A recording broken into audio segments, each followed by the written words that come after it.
Hello students, my name is John. I am one of the UK's longest HIV survivors. I was diagnosed in 1981 and I got my HIV through being raped by 3 black African refugee men, and it wasn't a good time for me at that time in my life because both my parents were terminally ill and I had just come out from visiting my mum while she was on her deathbed and cut through a park and I got raped. But I made HIV my life's work, and here I am now sitting trying to educate a lot of people. I'm involved with so many different things regarding HIV and sexual health information.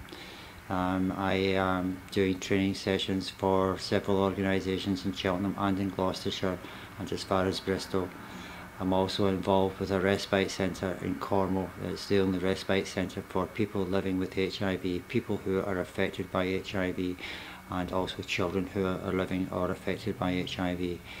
And I do an incredible amount of work, and as I say, since 1981 it's been my life's work.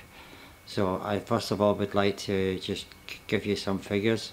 Okay, and I'm just going to get this bit of paper here and it tells me what the figures are. These figures are from 2011, it's the latest figures that we can get. There is over 96,000 people in the UK living with HIV. 40,100 are men who have sex with men are living with HIV. 2,900 are heterosexuals. In 2011, 48% rise between 2011 and 2013 in heterosexuals catching and getting HIV. Now this is obviously quite a concern to me because there is a lot of stigma come from heterosexual people towards gay people for being HIV, and vice versa, gay people give a lot of stigma themselves. So one of my big campaigns is to stop the stigma and try and educate people about the HIV virus and other sexually transmitted diseases. Now I've seen students over the years, especially when it's Threshers Week, you get drunk, go to the pubs, you all get drunk, and then you just go home with your girlfriends or other students and have sex orgies and things like that, which to me, you need to be a bit more aware of sexually transmitted diseases. I'm going to start off first of all, there's a list of some sexual transmitted diseases that you can quite easily catch and can quite actually be quite harmful to you and to any other person, and you may not know you've got them. First one's chlamydia, which is quite easily spread to your partners, or if you're having multiple sex relationships you can spread your chlamydia to anyone. The next one would be gonorrhea and syphilis and hepatitis. Hepatitis B is not curable, which damages your liver to a great extent, and it's only treated by regular doses of treatment, and eventually you will suffer a lot of pain and discomfort. Now going on to the HIV, you could actually be living with HIV in your body for 10 to 15 years without even realising you've had HIV.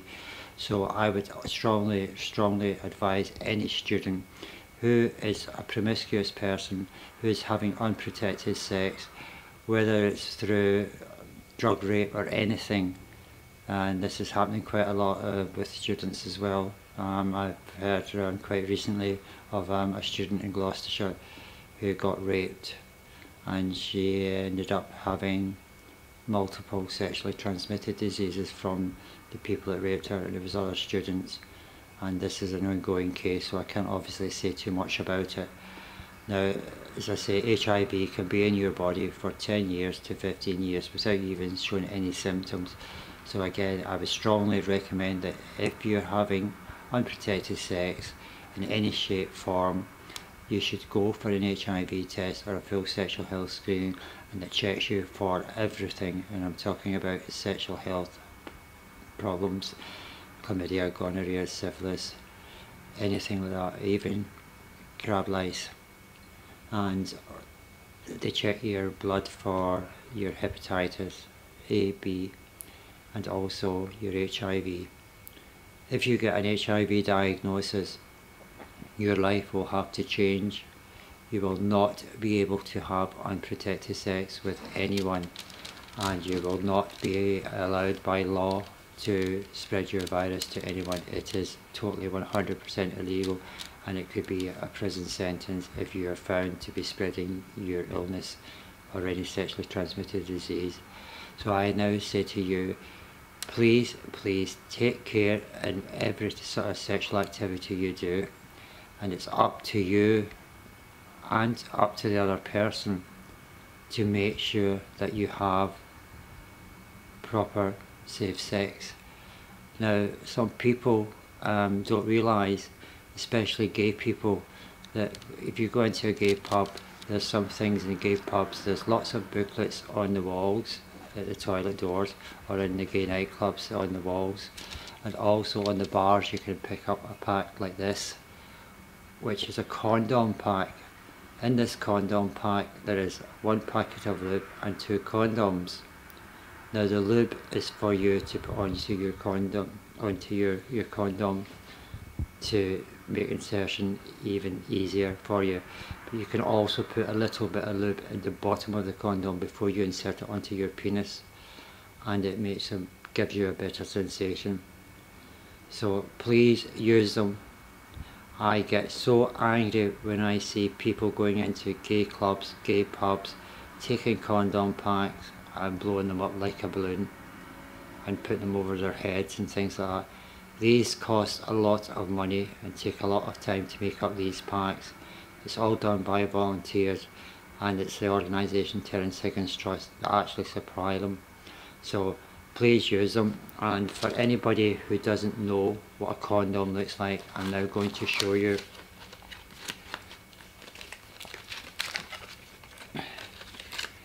So your condom is in a foil wrap, and I'm going to open this one very carefully.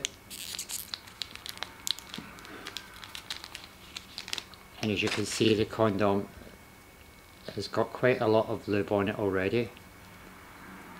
And once you slip it onto your penis, you slowly roll it down onto your penis.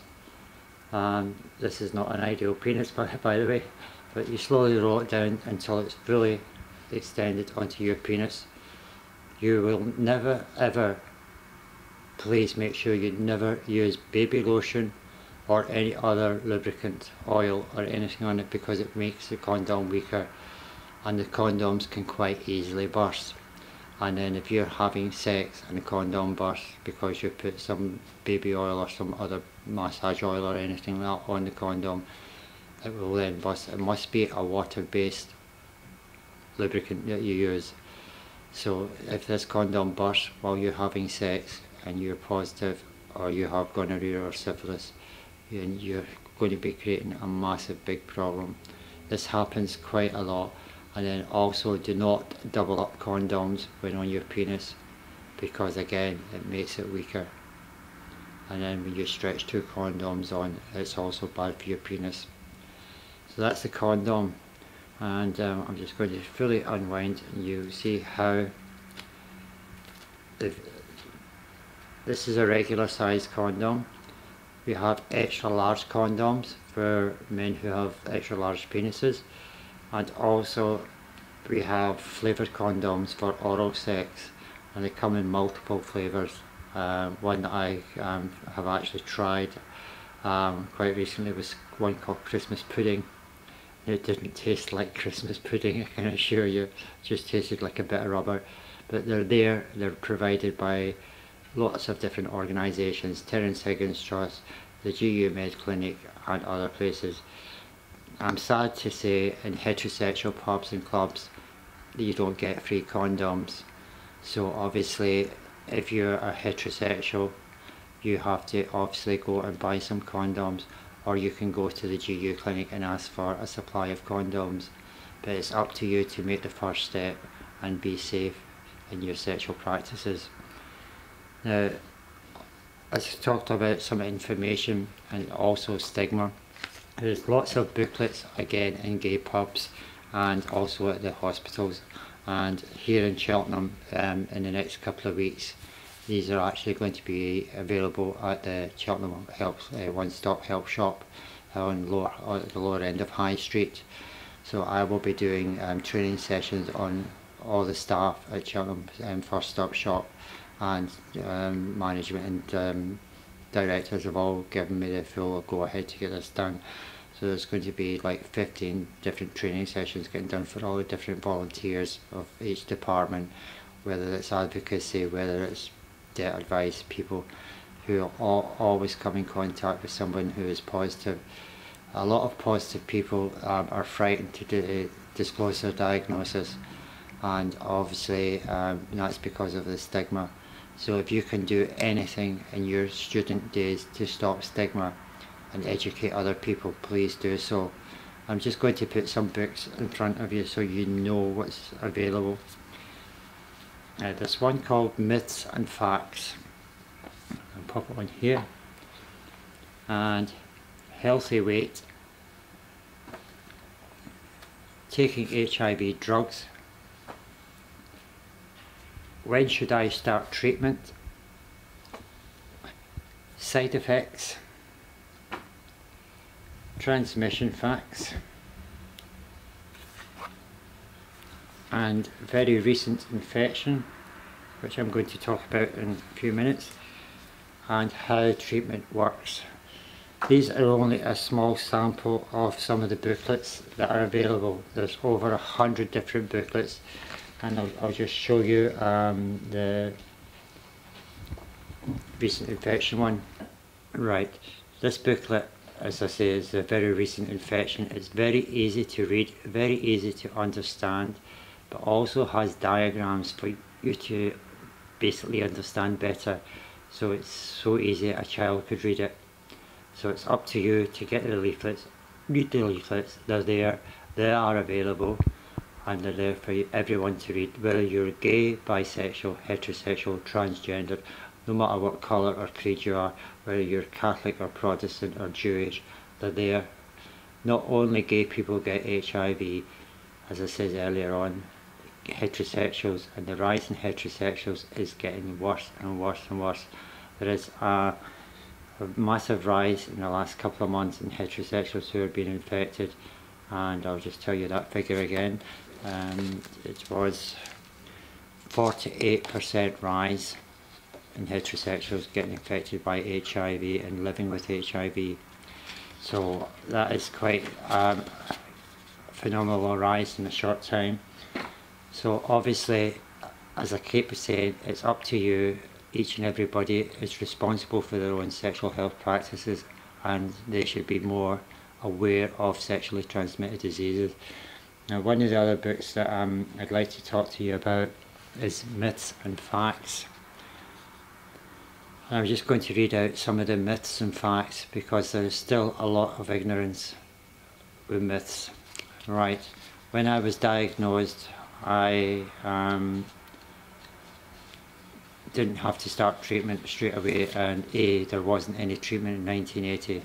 So it was a very scary moment. There was TV adverts about gravestones falling over and graves being covered over because HIV positive people were not allowed to be buried because people thought the HIV virus would creep out of the grave and infect a lot of people.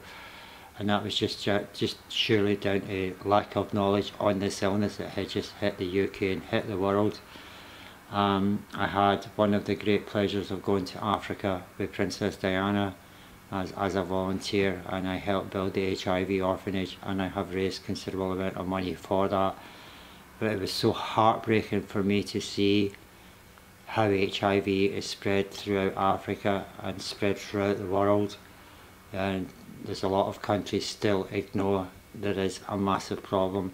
And quite recently, last year, I think it was Taiwan came over, 50 doctors from Taiwan came over because they realised Thailand had a massive problem with HIV and sexually transmitted diseases, so the doctors had to come to Birmingham for training by the doctors at Birmingham Hospital Heartlands, and they went through a massive training session to learn more about HIV and how to control it, and obviously got the information booklets that we have now, so that was a step forward.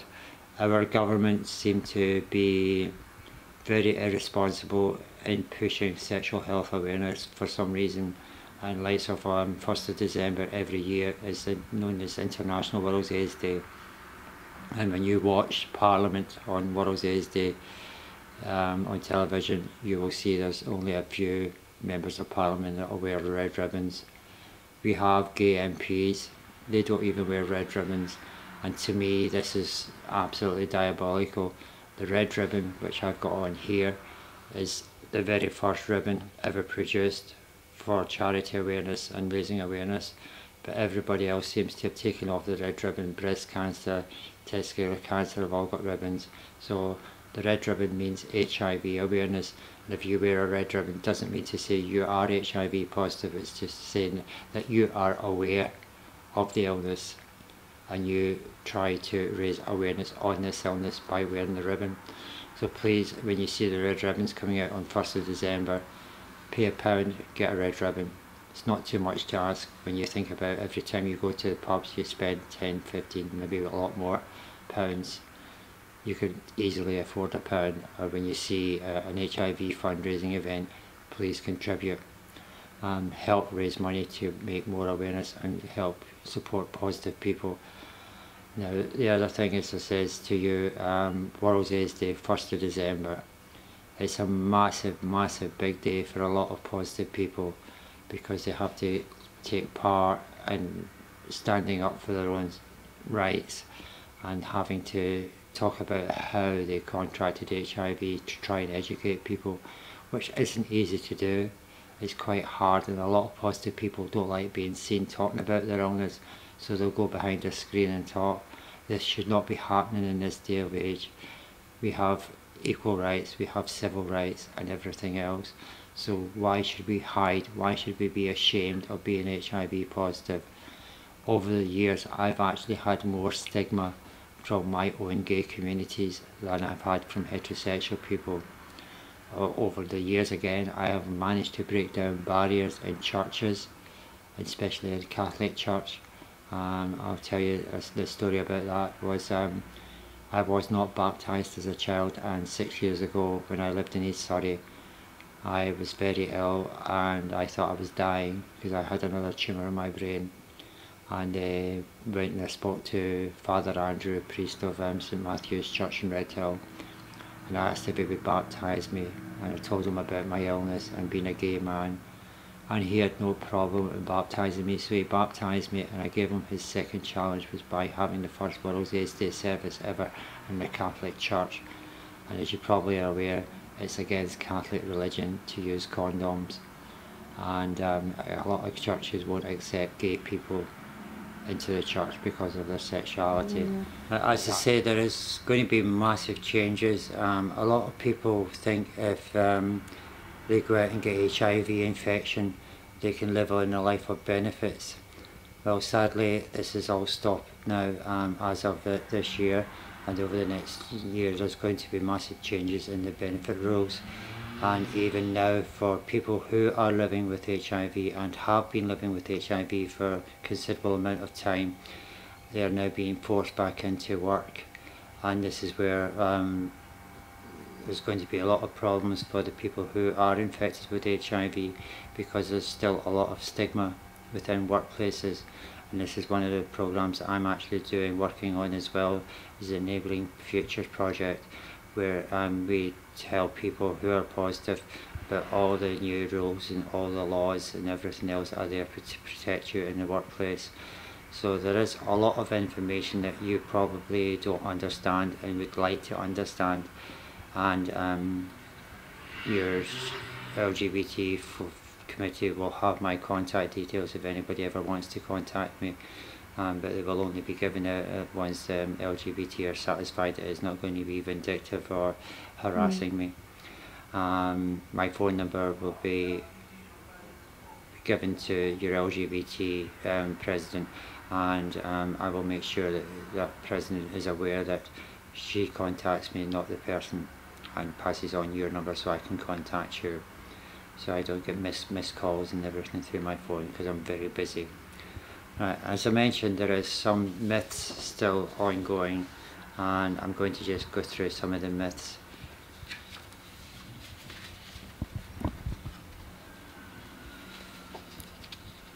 Foreigners are deported from the UK because they have HIV.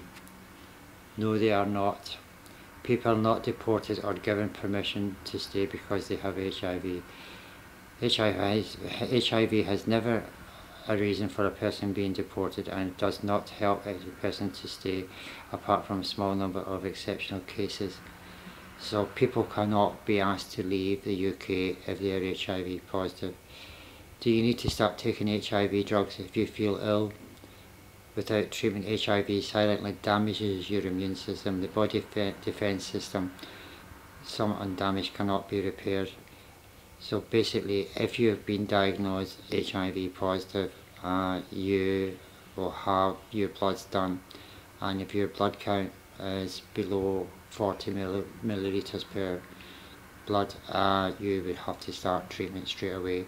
But a lot of people are quite good. They go and they have their test done, and if they get a positive diagnosis, they'll listen to the doctors. If the doctor says you don't need treatment just now, but obviously you will eventually need treatment because your immune system will slowly get weaker.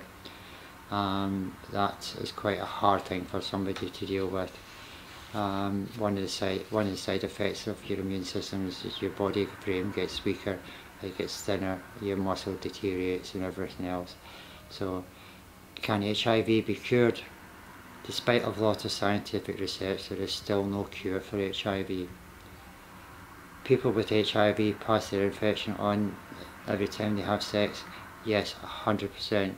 Just as women doesn't become pregnant each time she has sex, HIV is not passed on each time. So if a lady comes pregnant and she's positive, she won't pass the HIV. There's a chance the baby will not contract HIV. And again, if the baby does contract HIV from an HIV positive mother, the baby's immune system is at its strongest when it's just born, so it will fight off the infection quite fast.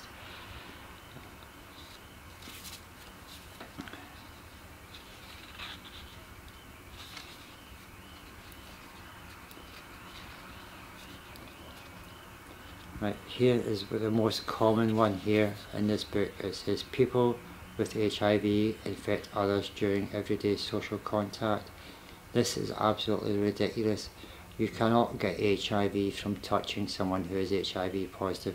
You cannot get HIV from hugging an HIV positive person. You cannot get HIV from kissing an HIV positive unless there is blood in the mouth from bleeding gums in both parties. And that is still a very, very small risk. So both people have to have bleeding gums at the same time, and they have to be kissing for a long, long time. HIV cannot be caught by saliva. It cannot be caught by sharing the same cup, same towel, same sponge, same soap. It cannot be caught by eating off the same plate or sleeping with someone. So please be aware of the different issues that these people living with HIV have to suffer. When I was, just shortly after I had a massive brain hemorrhage in 1998, I was very, very, very suicidal in my mind, and I found it extremely hard to deal with the fact that I had been diagnosed with HIV and hepatitis B and chlamydia at first. Through the rape, and then 1998 I had another massive blow. I had a massive brain hemorrhage not related to my HIV, and it left me paralysed and permanently damaged, and I lost all my memory, lost my speech. But I had to stand up and help myself because I had no family support. My entire family disowned me from day one. My mum's dying words to me was, "Get out of my room, you're not my son. I always knew you were a faggot." And that hurt me so much. And my brothers and my sisters and my aunts and my uncles have never spoke to me since 1981. Their loss, not mine. I've achieved so much in my life and I'm proud of my achievements. But as I say, when I had my brain hemorrhage, I got very suicidal, and I told my partner, who I'd been with for that time 10 years, my partner wasn't HIV positive, and we had unprotected sex right through our whole relationship, and he never contracted HIV. but he legally got a letter from his lawyer to say that he was aware that I was HIV positive, and he was having a full-blown sexual relationship with me being HIV positive, and he was not HIV positive, and letters from doctors to back up that he was not infected with HIV, so that there was no legal implications on me if he got HIV. This was very hard for me to sort of deal with when he wanted to have unprotected sex, because he had an allergy to lube on the condoms, and there is a few people who still have that same allergy, and the lube has been sort of manufactured differently now, so there isn't any silicons or different things in lube. It's totally water based, so my partner could then start wearing a condom, which was a big relief to me, because I was always frightened that my partner would get HIV from me. But when the day we split up amicably just after I had my brain operation, and it hit me really hard that he didn't want to be with me anymore because I was paralysed, and he found that more hard to deal with rather than my HIV. So I ended up getting put into mental health hospital, and when I was in the mental health hospital I got told not to leave my room. I was given my own knife, fork, my own cup, my own plate, and I was told by the nurse not to put it in the dishwasher with anybody else's dishes because of my illness, to make sure I washed it with hot water in the sink. Then she told me I had to wait till everyone else was showered before I had a shower, in case my HIV spread through the shower, and make sure I put bleach down the plug hole. And I was so angry, I came home the next day, and made my health pretty bad, but managed to pick myself up, and I had a little bit of support from an HIV support worker. My partner was still living with me, but we weren't really in a relationship, we were still sleeping together. And then I found out my partner was having sex with my HIV support worker, which really hurt, and I left and ended up homeless. I've had my house set on fire because I was HIV positive. I've been attacked several times because I'm open about my HIV, and I will always be open, and I will always support other positive people. So all I can say is to each and every one of you is please, please, please be 100% safe in your sexual practices, whether you're gay, bisexual, heterosexual, transgendered, whether you're black, white, whether you're Muslim, Jewish, whatever age you are, you must be 100% safe. And if you think you have got an infection, there is places you can go here in Gloucestershire. One place you can have a quick test done is Terence Higgins Trust, and also you can also go to Hope House at Gloucester Hospital, or you can speak to your GP at your doctor's practice, or speak to someone at the college, and they will get you the information where you go and get help. And if you feel you have got any sort of sexually transmitted disease, do not delay, go straight away, get it dealt with, then be honest about it. Do not infect other people. And if you've had the bad news that you've got a sexually transmitted disease and you know you've had unprotected sex, you will be asked by the doctors at the hospital who you've had sex with, because that other person has the right to know, and they'll have to be tested as well. And obviously if you've been tested positive for HIV, the chance of the other person is quite high. You could have the HIV from somebody that you've had sex with 10 years or 6 years beforehand. You know, so you can't sort of pin it down to any one person if you've been having unprotected sex. So it's up to you, no unprotected sex. Okay, and that's all I can say to you. Yeah, I have spoken quite in depth about gay people contracting HIV, and also the risk of anybody catching HIV. There is a myth that lesbians cannot get HIV or any sexually transmitted disease. This myth is so wrong. I had a situation a couple of years ago. A lesbian came and says to me, "Oh, we can't get HIV because we have sex with each other. We're women. We don't have penises." I says, what makes you think you can't get HIV? She says, because we don't have cocks. Excuse the sharp words. And she walked away from me. And then a couple of months later, that same lesbian came and says to me, John, she says, I need to talk to you. I've just been told I've got HIV. I says, and did they tell you how you possibly caught it? She says, I think I know. She says, because I have sex with men as well. She says, behind my partner's back. She says, but I think it's from sharing same-sex toys. So lesbians can get HIV. They can get they can also get any other sexually transmitted disease, just like heterosexual people or gay people. They're no different. So everyone in the world can get HIV, no matter how old you are or how young you are. You can be infected by HIV. A lot of lesbians just don't seem to grasp that they are also putting themselves at risk by using same-sex toys. If you are sharing a sex toy, you should always put a condom over the sex toy. If it's a dildo, you put a condom over it, and every time you use it, you put a different condom on, and you make sure you wash it thoroughly after every time you use it when you take the condom off. So therefore, you're putting yourself at less risk. You can also get HIV through vaginal sex with each other, whether it's fingering or tonguing, because you're taking in bodily fluids from the vagina. So therefore you can get HIV, you can get chlamydia, you can get hepatitis, you can get gonorrhea, you can get syphilis. So you're no different to anyone else. Lesbians can also get HIV. Now, no matter where you live in the UK, or no matter where you live in the world, there is thousands and thousands of places where you can get help.